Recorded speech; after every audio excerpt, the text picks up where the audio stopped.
everyone. Today we're going to be discussing the role of the occupational therapist in the management of diabetes mellitus. Diabetes is a result of the body's inability to use the sugar from food for energy, and it's a systemic disease that can affect the body on both a short and long-term basis. The effects of diabetes can lead to barriers in performance in all facets of a client's life, including occupations, routines, and daily contexts, making the role of the occupational therapist in diabetes management an essential one. Studies have found that occupational therapy approaches are efficacious in areas including identification of hand dysfunction, foot care, vision loss, and improving medication management. Additionally, the use of assistive technology, adaptive strategies, and guidance in compensatory techniques have also been used successfully by occupational therapists working with clients with diabetes. To illustrate how an occupational therapist may provide services, we are going to present a brief depiction of the evaluation and intervention process by an OT and his or her client. Aaron has recently been diagnosed with diabetes type 2 after exacerbation of symptoms over the period of 1 year.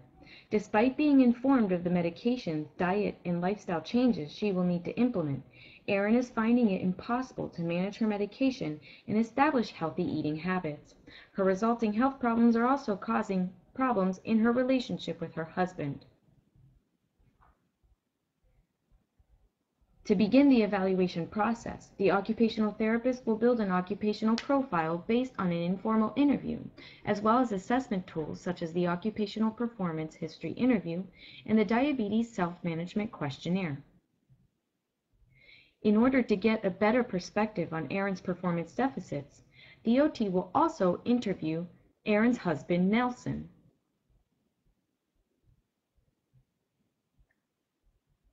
Once the assessments have been completed, the occupational therapist will collaborate with Erin to establish long-term goals. These long-term goals will allow the OT to create short-term goals, choose appropriate intervention methods and modalities, and implement the interventions necessary to assist Erin in achieving successful occupational performance.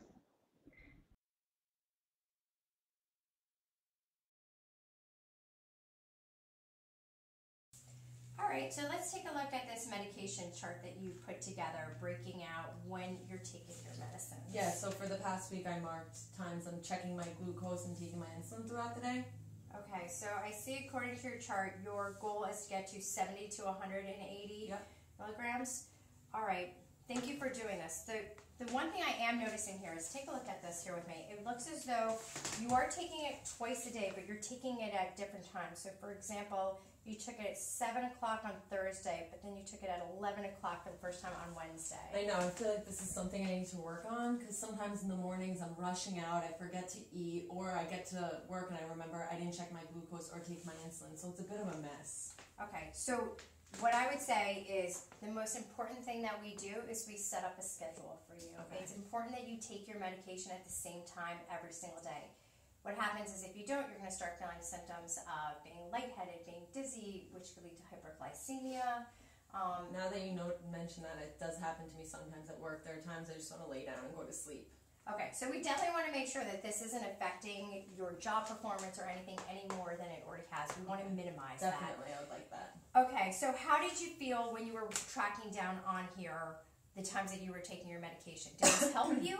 Yeah, to be honest, I didn't really like carrying around the diary just because when I'm out in the field I have so much paperwork. It's a bit of a pain in the neck. I noticed at nighttime sometimes I was going back and filling it in. Okay. Alright, so if this doesn't work for you, let's try to find something that does. Do you feel comfortable using an app on your smartphone? I would definitely prefer something like a computer or phone, considering I'm always on the go. That would be much better. Okay, perfect. Alright, so you know what, let's take a look at your phone right here. Okay, so what this app can do is this is an app that will track when you are supposed to be taking your medication, and we can set it up with specific reminders based off of your lifestyle. Okay, wow. So let's talk about taking... Is it free? I don't really want to spend any money. This is a free app. This is definitely a free app. So let's try to find a time in the morning that will work for you. What time do you typically wake up? I'm typically up about 6 and I leave the house around 7:30. Okay, so do you think that if we set the alarm for 7 a.m. that would work? Yeah, I think that would be good. Perfect. Okay, because the last thing that we want to do is create an environment where you're taking your medication on your train or right when you get to work, Oh, because definitely. that's when you might forget it. Yeah, I'm a mess when I first get into work, so. All right, so it looks as though you are on the long-acting medication, which would bring us for about 8 hours. That would bring us to about 3 o'clock. Where are you typically in your day at 3 o'clock? Usually I'm back in the office, back in my cubicle. I'm not on the field anymore, so that would actually be helpful.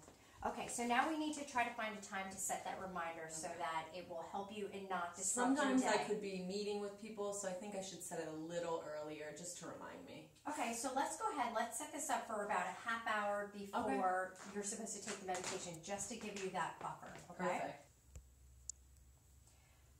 Okay, so why don't we try this for a week? This app also has a function on it that you can make a notation whether or not you were able to take it on time at 7 o'clock and at 3 o'clock. Why don't we meet back in 1 week, and you can tell me how this was working for you, and then we can make any adjustments or modifications that you need. All right, awesome. Thank you. Sure. Okay, in this session, Erin, what I want to do is I want to focus on creating a meal plan for you that works in your lifestyle, showing you what types of foods you should be eating, how much of that food you should be having, and really trying to make it work within your schedule. Okay, I hear so much about changing my diet, and I'm told what not to eat, but sometimes I think I already have type 2 diabetes. What does it matter?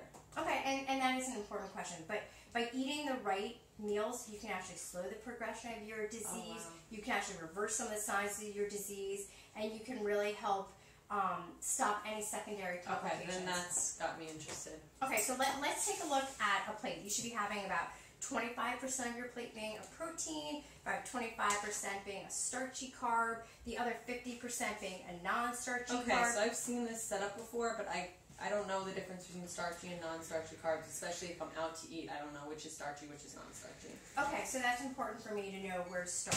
How does working with apps? Oh yeah, for my insulin regime, that's been helping so much. Okay, so I know of an app called Carb Counter. Okay. And what that can do is that can really help set up a carbohydrate regime for you. Okay. And it can actually load in there for you based off of where you're going and what you're doing, what types of foods you're going to be eating. It'll tell you how many carbs is in that particular food you're eating, and it can tally it up so it can track your carbohydrate intake for the entire day. Okay, what about when I'm out to eat? Because I go out to eat a lot with my coworkers, with my husband.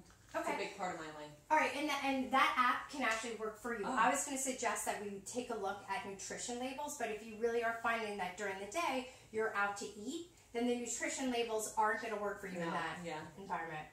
Okay, so now that we're talking about eating out during lunch, tell me a little bit about what happens in your schedule for nighttime eating for dinner. So typically I eat out to lunch mostly because of how busy my schedule is. If I'm busy at nighttime, I don't get home till late. Sometimes I'll text my husband and then we'll just decide to order dinner. So then what we need to do is we need to take a look at your schedule and try to find times that you're going to prepare some of the meals while keeping it fun. I know that when we last spoke, you told me that eating food and cooking food with your husband is a big definitely part it's a of big your part of our life. And with my grandchild now, so that takes up a big part. Okay, so what we need to do then is we need to try to find, again, we can use apps if that work for you. We need to try to find an app that would show you healthy meal options that you and your husband can cook together so that you can actually plan your meal for an entire week so that you're not texting him right as you're running out the office. Hey, what do you want to eat for dinner tonight? I think that there's a day that we can both put time aside to do that. He's not too healthy himself, so it would be very helpful to have. All right, so if we work together to try to find a time for you guys to plan out all of your meals in advance, the next step would be trying to find time in your schedule for you to actually cook those meals. Okay, I can grab my schedule now and we can take a look. All right, perfect. Let's do that.